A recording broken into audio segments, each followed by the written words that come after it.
Hello friends, welcome to my YouTube channel. इस video में हम देखेंगे हिंदी साहित्य के इतिहास के बारे में। तो चलिए शुरू करते हैं। हिंदी साहित्य का इतिहास। इतिहास किसको कहा जाता है और हिंदी साहित्य का इतिहास क्या है, इस चीज़ को हम देखेंगे कि ये इतिहास बना कैसे। समभाव सहितम, जो सबके लिए समान भाव रखते हों उसे साहित्य कहते हैं। जो सबके लिए समान भाव रखते हैं उसे क्या कहते हैं? साहित्य कहते हैं। और साहित्य केवल और केवल भाषा का होता है। साहित्य जो होता है ये केवल और केवल भाषा का होता है। जैसे कि इसकी डिफिनेशन दिए हैं आचार्य रामचंद्र शुक्ल जी। इनके अनुसार हम देखते हैं, ये क्या कहते हैं, जबकि प्रत्येक देश का साहित्य वहाँ की जनता की चित्त वृत्तियों के परिवर्तन के साथ साथ साहित्य के स्वरूप में भी परिवर्तन होता चला जाता है। आदि से अंत तक इन्हीं चित्त वृत्तियों की परंपरा को परखने के लिए साहित्य परंपरा या साहित्य परंपरा के साथ साथ सामंजस्य दिखाना ही साहित्य का इतिहास कहलाता है। यहाँ रामचंद्र शुक्ल जी कह रहे हैं, जो साहित्य होता है, जिस समय का साहित्य लिखा जाता है वो साहित्य वैसा ही होता है जैसा उस समय की जनता की चित्तवृत्ति होती है। जैसी परिस्थिति चलती है समाज में, जैसी सोच होती है, उसी के अनुसार उस समय का साहित्य लिखा जाता है। इसलिए इन्होंने कहा है यहाँ पे कि साहित्य परंपरा के सामंजस्य साथ दिखाना ही साहित्य का इतिहास कहलाता है। जैसे कि जनता की चित्तवृत्ति बहुत कुछ राजनीतिक, सामाजिक, सांप्रदायिक, धार्मिक, पारिस्थितिक के अनुसार होती है। जनता की चित्तवृत्ति कैसी होती है इन्होंने यहाँ बताया है। जब एक किसी भी समाज में हम लोग रहते हैं, उस समाज में क्या चीज़ें होती हैं? पहला तो हम समाज में रहते हैं, उस समाज में क्या होती है? राजनीति होती है। राजनीति की व्यवस्था कैसी होती है? इस सब का समाज के ऊपर जो है पूरा प्रभाव पड़ता है। तो साहित्य जो भी है वो हमारा छूता नहीं रह जाता राजनीतिक और सामाजिक प्रभाव से, और जो सांप्रदायिक प्रभाव होते हैं उनसे भी। तो इसलिए ये जो कोटेशन है इनका आचार्य रामचंद्र शुक्ल का, ये यही बताता है। ये बहुत ही इम्पोर्टेंट इनका कोटेशन है। आगे देखते हैं।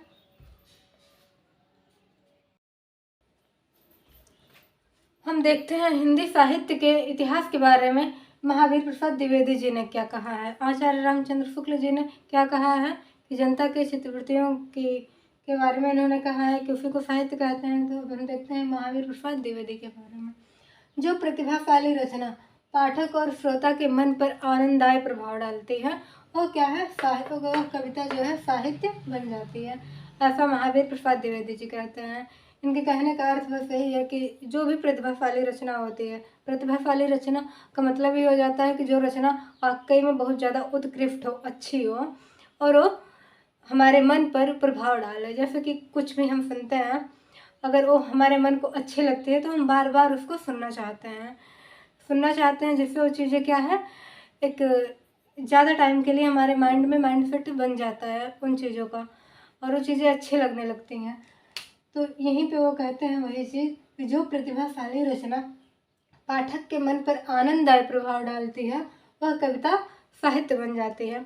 जो चीज़ हमको अच्छी लगेगी वही तो हमारे मन पर क्या है, आनंददायी प्रभाव डालेगी या हमको प्रभावित करेगी, तो वही क्या है, साहित्य बन जाती है। ऐसा इनका मानना है महावीर प्रसाद द्विवेदी का। इनका एक और कोटेशन है, काव्य में विलक्षणता होती है। विलक्षणता क्या है कि काव्य में क्या होती है? विलक्षणता होती है, और जिसमें आनंद निर्माण की क्षमता होती है वही साहित्य होती है। इनका ये दूसरा कोटेशन है कि काव्य में विलक्षणता होती है और जिसमें आनंद निर्माण की क्षमता होती है। जब विलक्षणता होगी किसी काव्य में तो उसमें आनंद अपने आप ही आएगा।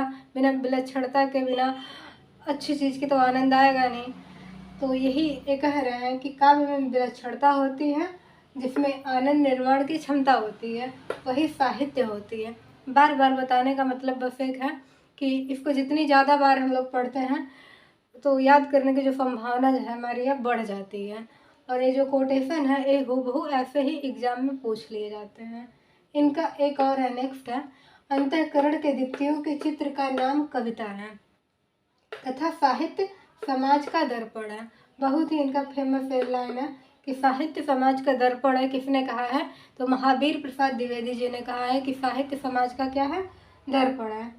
इनका 3 कोटेशन हम लोगों ने देखा। पहला, जो प्रतिभाशाली रचना पाठक के मन पर आनंददायक प्रभाव डालती है वो क्या है, साहित्य बन जाती है।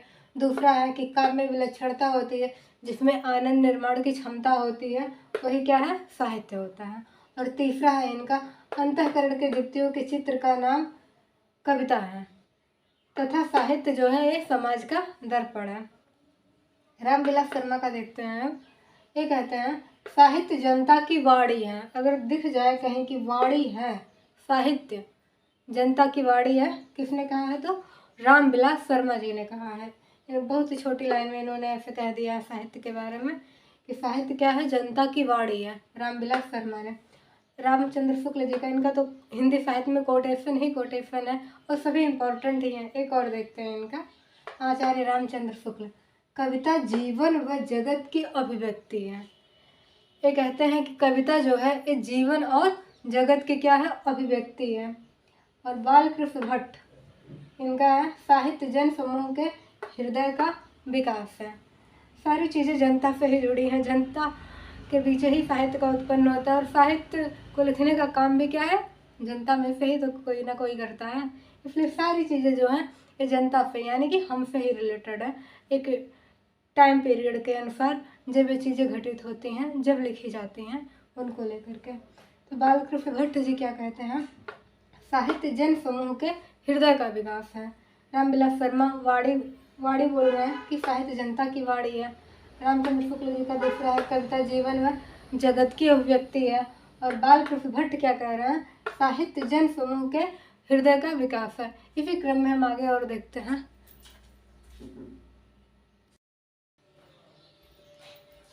हिंदी साहित्य के बारे में श्याम सुंदर दास जी क्या कहते हैं, इनका भी जान लें। साहित्य वह काव्य है जो हृदय में अलौकिक आनंद या चमत्कार की सृष्टि करे। श्याम सुंदर दास जी ने तो अलौकिक आनंद की ही बात कर दी है। ये कह रहे हैं कि साहित्य वह काव्य है जो हृदय में अलौकिक आनंद या चमत्कार की क्या करे, सृष्टि करे, उसको ही हम साहित्य कहेंगे। ऐसा कौन मान रहा है, श्याम सुंदर दास जी। डॉक्टर नगेंद्र का देखते हैं। ये कहते हैं सरस शब्दार्थ का नाम काव्य है।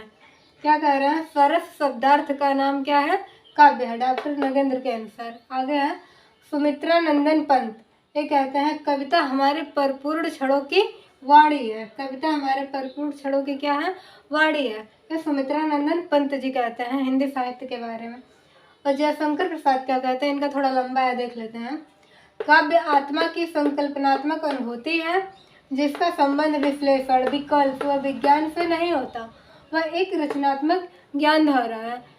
जयशंकर प्रसाद जो है एक कविता को या काव्य को आत्मा से, इसकी कल्पना जो है किससे कर रहे हैं, आत्मा से कर रहे हैं। ये कहते हैं कि इसका विज्ञान से नहीं संबंध है, इसका जो संबंध है साहित्य का, काव्य का, किससे है, आत्मा से है। साहित्य जो है मन मतलब विज्ञान क्या है, एक बुद्धि का ही प्रयोग किया जाता है ना विज्ञान में। तो ये कहते हैं ऐसा नहीं है, काव्य में जो है वो आत्मा का प्रयोग किया जाता है। आत्मा से चीज़ें, जो चीज़ें हमारी आत्मा से निकलती हैं उसको, उसी से क्या है, वो एक रचनात्मक ज्ञान धारा उसी से निकलती है हमारी आत्मा से, उसी से क्या होता है, हमारा साहित्य बन जाता है। जैसे कि काव्य आत्मा की संकल्पनात्मक अनुभूति है जिसका संबंध विश्लेषण, विकल्प, कोई विकल्प नहीं होता यहाँ, क्या होती है यहाँ, रचनात्मक ज्ञान धारा होती है। विकल्प व विज्ञान से नहीं होता, वह एक रचनात्मक ज्ञान धारा है। कितनी अच्छी लाइन इन्होंने कही है काव्य के बारे में।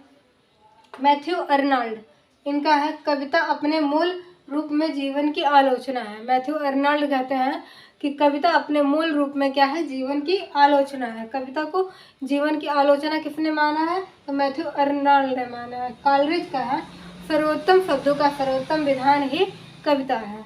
क्या कहते हैं, सर्वोत्तम शब्दों का सर्वोत्तम विधान ही कविता है, ऐसा कॉलरिज कहते हैं। तो जितने भी अभी हम बताए हैं ये सभी कहीं ना कहीं पूछे गए हैं। ये सारे जो हिंदी साहित्य के बारे में विद्वानों के कथन है बहुत ही इम्पोर्टेंट है, इन्हीं सबसे प्रश्न बनते हैं। इस वीडियो में हम इतना ही रखते हैं, इसका अगला पार्ट जो है हम नेक्स्ट वीडियो में लाएंगे। Thank you.